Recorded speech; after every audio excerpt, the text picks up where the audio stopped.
Hey guys, it's Malthus here once again, and today I'm going to give you more or less a wrap up about the mapping and endgame potential of the Lioneye or Fizz and Chaos Poison Bow character, which is centered around the Lioneye bow.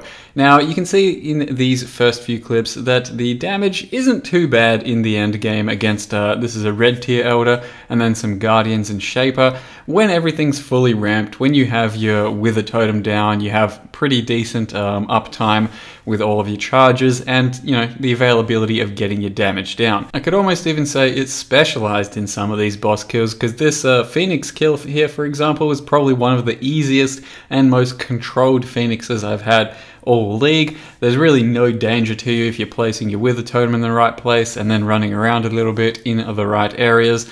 Yeah, the damage is really good and you kill Phoenixes fairly reliably. Did a couple of Phoenix kills and they were both really smooth. Likewise with Hydra, it was pretty good too. That's about where the positives end though. Everything else, except for Shaper I suppose, everything else just felt like kind of a struggle. Constantly trying to have to run around, having no sustain from any leech or life gain on hit, or regen even, felt pretty bad. So at its best, it could feel okay. At its worst, it felt pretty damn terrible. So these first few clips are really not doing the entire build service. The damage is good, and I do manage to do some decent surviving, because the entire strategy of the character is to not get hit.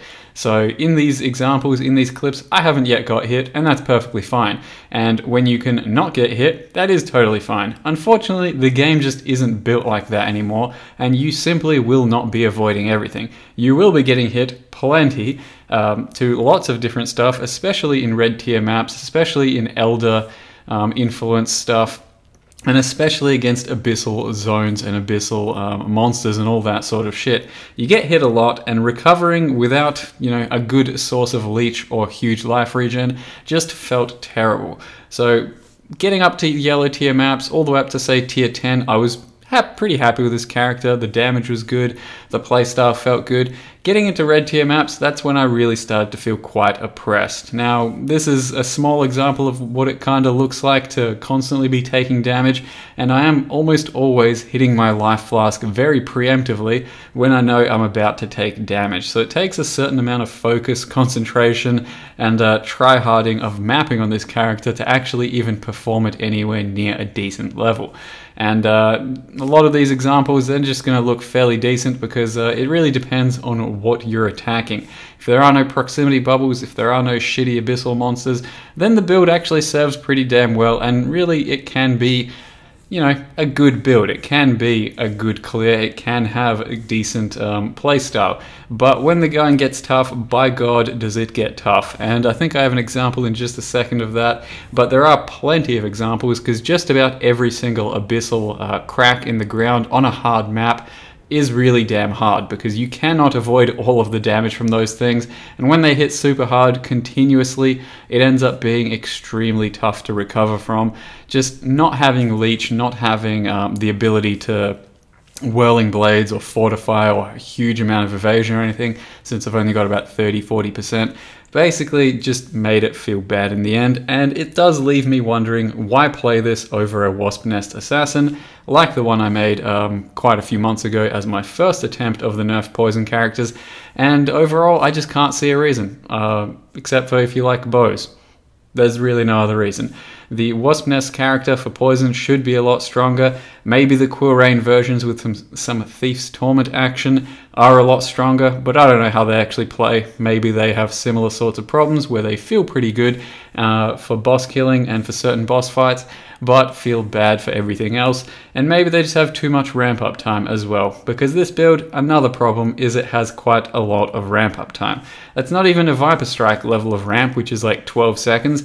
The poison on this one only lasts about 6 seconds, so that's the maximum of your ramp. You do have to worry about keeping up your frenzies, your power charges, and that's totally fine. That's not really a problem, but if they drop, you do lose your damage quite substantially.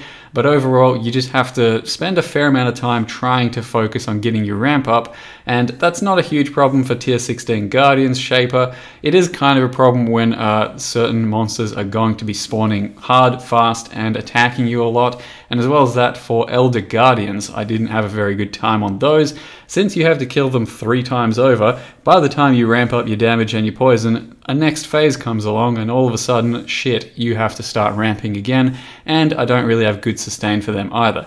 This is an Uber Zeri run though. It went more or less smooth. The Vials at the start, because of the huge amount of ramp, were fairly tough, but we got through those as well, and the rest of the Zeri run was fairly smooth too. The Trash itself, fairly hard because, once again, some ramp, no good sustain, and fairly squish, so it wasn't super easy. And you can notice that I'm still tornado shotting on this split phase, even with the Reflect out there, because you don't really do too much damage to yourself in the form of your regular attack, thanks to it being a poison build. So I'll still go over the entire character for you guys in case you want to, build off of this idea or still play it yourself, because it did hit level 90, it did do all the content in the game.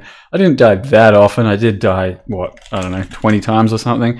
20 times, it was still a lot of challenging stuff out there that I tried and did. I did overcome all of it, but it didn't feel particularly good to play, so take that for what it is. I wouldn't really recommend it. I was overall a bit disappointed with Bow Poison, at least the way I tried to build it.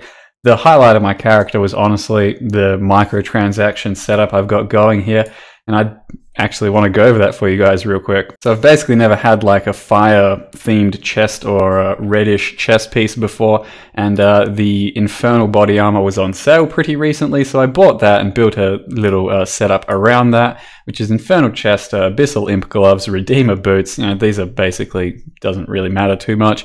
Ambush Ritual Horns, which is a reward for killing a Zeri in ambush. For being top 50, you can't get that anymore, unfortunately. There are plenty of other little choices you can make. Even just the Abyssal Helmet itself is still fairly cool. The Arc of Courage bow, and then the Subjugator weapon effect for that, and the Subjugator cloak with the ultimate Chaos character effect. So I actually really like the character effect and look of this character, but that's about where it ended.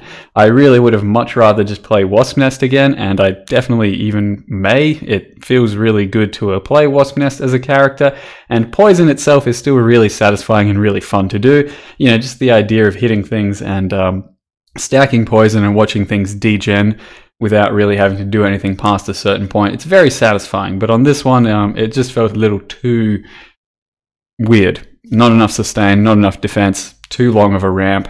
Overall, didn't feel particularly fun for what it is. Maybe if you were pure Barrage, it could do better. Maybe Quill Rain, all of that sort of stuff. So it's still, possible. Poison's still out there, but I didn't have a particularly large amount of fun on this one. Now, I'll try and wrap up the setup fairly quick because there's not too much to build on from the previous video. I did end up running Chain instead of Mirage Archer a lot of the time on my 6-link, so I dropped Mirage Archer and ran Deadly Ailments. So just a pure damage 6-link over here, because it felt like it would ramp my poison faster during the map clear, and the Mirage Archer wasn't doing as much or as quickly for that sort of clear, but I do still use it for single target, so the single target still looks something like that. And I will still have the POB linked for you guys. But yeah, I was just swapping that around as you want, really. You see how it feels, and I thought that the Chain without Mirage Archer support was probably the best mapping setup. I then did 5-link my Lioneyes and put a Frenzy, faster attacks, power charge on crit, and then attached a Curse on hit and a Despair, because you do play at quite a large amount of range a lot of the time, and then you just occasionally throw out a Frenzy to keep your Frenzy charges up and actually curse something, since the Blasphemy has a fairly small range. And then Dendrobate, basically the only chest you can really use for this sort of build, just because of all of the poison shit it has. I did end up having to get a Elder Ring with 3 mana gained on hit for each of your attacks, because Mana Leech was totally awful. Since your initial hits, you can see, pathetic, 3k DPS. I did still grab this one leech node over here to help, but ultimately a lot of the leech is coming, or the regen is coming from the mana gained on hit. That's another thing that wasn't too much fun, having to balance mana a lot of the time, especially on single target. And yeah, everything else there is not too special. I did learn that the added chaos damage to attacks pretty much going to be better than the fizz rolls at all times. So just make sure you're crafting some of those for your poison builds. 40 damage on Tornado Shot there is pretty nice for your extra bit of damage, but the 2 additional secondary is absolutely huge for Tornado Shot. Probably like double my output if you actually grab one of those and make it feel a lot better, but it's super expensive and I can't really recommend that as a item when it's that expensive. And then the only other thing is I think I got a quiver, just chaos spam this bitch up, additional arrow, tried to get attack speed, and that's about it. And I'm actually due for vialing this thing, so I'll do that for you guys right now because need to make sure I actually put it up in the build little guide list.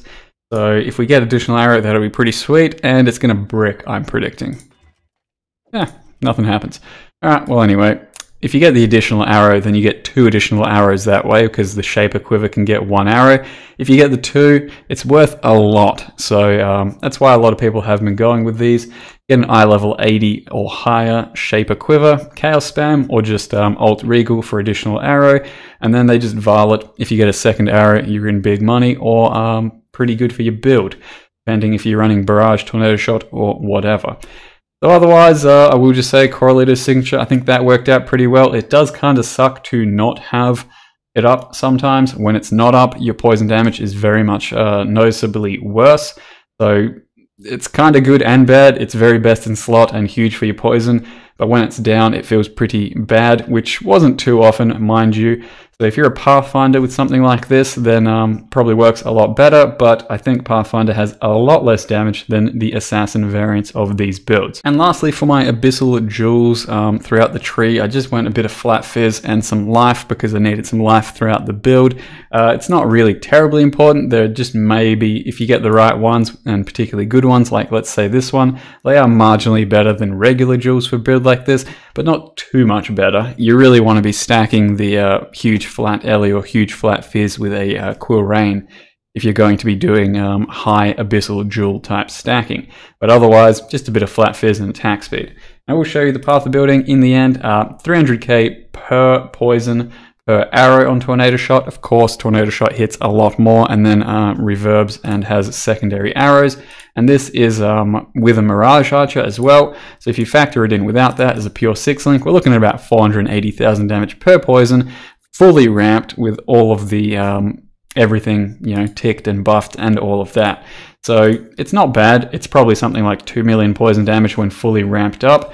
And if you want to just have a quick look at Barrage for a comparison, so Barrage with full projectiles without going too overboard on, Dying Sun, Barrage Projectile Helm, and that sort of stuff, 2 million damage. So it is good damage when it ramps and when you've got everything going. Just, it'll probably feel bad. Running Barrage, I imagine, on this build without any good sustain will probably feel worse than Tornado Shot, is what I would guess. Just because of the way you would not be able to survive and how close you'd have to be to actually attack with it. I don't really know what to say about that. Overall, just, yeah, if you want to play Poison, I still recommend Wasp Nest. I may make another one pretty soon, but otherwise, just reference the previous character. He still should work fine with a few additional little tools like the Flask and maybe even some Abyssal Jewels. For now though guys, that's it from me for this build. Hope you enjoyed the little process. Thank you very much for watching, and I'll see you next time.